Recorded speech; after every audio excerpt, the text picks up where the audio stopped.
Alam nyo ba na sa mundo natin na puno ng kababalaghan at kakaibang destinasyon, meron isang isla na nagngangalang Christmas Island pero wala kang makikitang Santa Claus? At bakit parang mas Muslim pang vibes dito kaysa simbang gabi?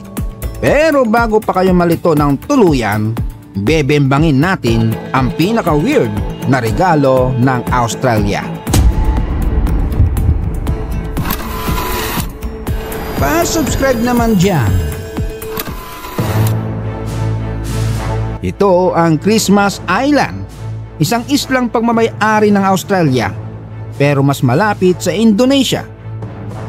Ang unang nakadiskubre nitong isla, isang marino ng Europa na si Richard Rowe noong 1516. Pero nagbansag ng pangalang Christmas Island ay si Captain William Mynors, isang Englishman na napadaan dito noong araw ng Pasko, taong 1643. Kaya yun, pinagtripang ipangalan ng Christmas Island. At mula 1600s, lumabas na ang isla sa navigation maps ng English at Dutch. Pero noong 1666, saka lang talaga na-publish ng formal sa mapa ni Dutch cartographer Peter Goose. Pagkalipas ng ilang century, noong June 6, 1888, na-discover ng Great Britain na may phosphate pala sa isla. Ang phosphate, yan ang white gold ng mga isla noon. Parang super fertilizer ng mundo. Ginagamit sa abono, pagkain ng hayop, detergent, at kahit industrial products. Kung gusto mong patabain ang tanim mo at lumakas ang ani, phosphate ang sagot.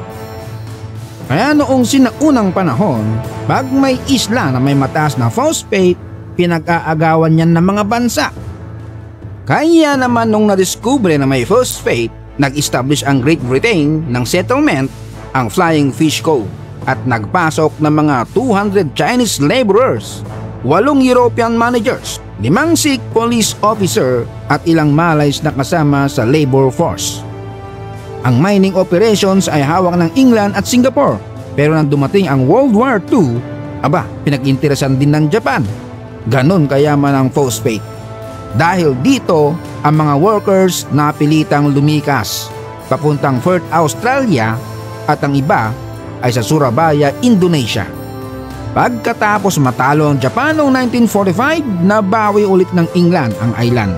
Pero biglang pumasok sa eksena ang Australia. Nag-offer ang Australia ng $20 million sa Singapore para sa phosphate rights. At syempre, sino bang hindi papayag sa $20 million noong panahon na yon? Kaya noong May 14, 1958, nilabas ang British Christmas Island Act at pagsapit ng October 1, 1958, opisyal nang naging Australian territory ang isla. Ang mga tao sa Christmas Island, karamihan ay immigrants at kasama dito ang maraming Muslim families galing sa Malay at Chinese Muslim communities. Ngayong 2025, nasa 1,700 ang kanilang populasyon at 22% dito ay Muslim. So ang Christmas Island ay mas marami pang mosque vibes kaysa Christmas tree vibes.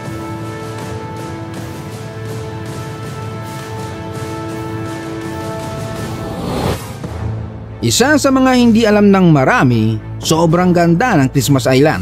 Para siyang beach destination na may rainforest, may mga cliff, kuweba at coral reefs.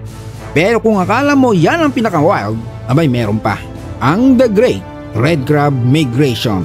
Parang undas pero alimango ang pumupuno sa kalsada. Naitala noon na around 50 million red crabs ang nakatira sa island. At ngayon 2025, nasa 100 million na raw. Ewan ko kung binilang talaga nila isa-isa. Tuwing Oktubre hanggang Disyembre, simula ng rainy season, nagkakaroon ng pinaka-epic migration show sa buong planeta. Naglalakad ang red crabs ng 8 kilometrong paglalakbay. Tumatagal ng 5 araw hanggang 7 araw at ang male crabs ang nasa unahan, hindi ladies first. Dahil dito nababalot ng crabs ang kalsada. Panis ang pista ng Nazareno sa dami ng dumayo. Siyempre, ang problema, naging abala ito sa mga dumadaang sasakyan. Kaya naman gumawa ang isla ng espesyal na ruta. Para sa suwabeng paglalakbay ng mga alimango, may mga fences at gabay para hindi sila maligaw. At dahil dito, ilang kalsada ang closed to all vehicles para lang sa crabs. Ganun sila ka-special, VIP sila. Eto na, pagkatapos ng bembangan ng mga alimango, ang mga lalaking alimango ay unang naglalakbay pabalik sa lupa. Habang ang mga babaeng alimango ay nananatili sa mga lunga sa baybayin ng mga 2 linggo upang mangitlog. At ito ang matindi. Ang bawat babae kayang mangitlog ng 100,000 eggs. Kaya naman di nakapagtataka na mabilis lumobo ang kanilang bilang.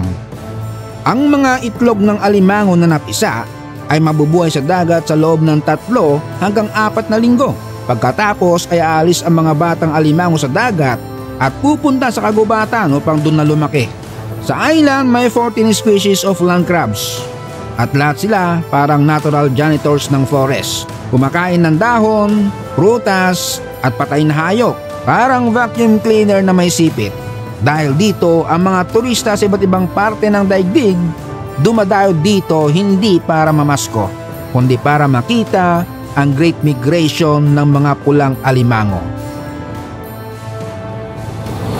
At yan ang Christmas Island, ang islang konti ang tao pero sobrang dami ng kwento. Kung nagustuhan nyo tong biyahe natin sa isla na mas traffic pa sa EDSA pag crab season, pindutin nyo na ang like at mag-subscribe. Hanggang sa muli!